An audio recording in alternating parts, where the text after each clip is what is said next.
Hello there, I'm Spenta and today is the 5th week in spring. I live in USDA Zone 7.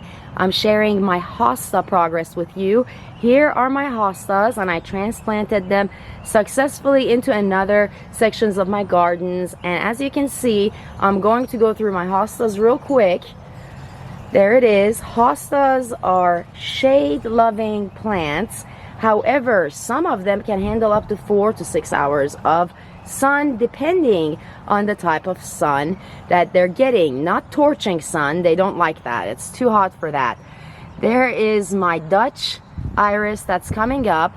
Earlier this month, I showed a video that I transplanted from this large hosta and I moved it over here into this area of my gardens, and I'm sharing with you their growth. They're doing really well. So succession transplanting of hostas works as long as you divide them during the springtime. Here is what we've got going on. As you can see, more hostas. Of course, I have other flowers in the garden. There's more hostas and other sections. This here is my gardens. I'm pretty happy with them. There is golden bearded iris right here, and also precious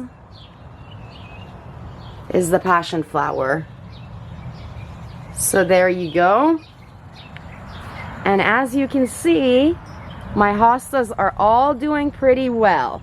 So if you're wanting to transfer hostas and have more hostas in your area, you can save money by transplanting them from one of your mature hostas into other sections of your gardens, and they will be doing just great. I also have a few more hostas that are doing really well over here. And I have some on this section of my gardens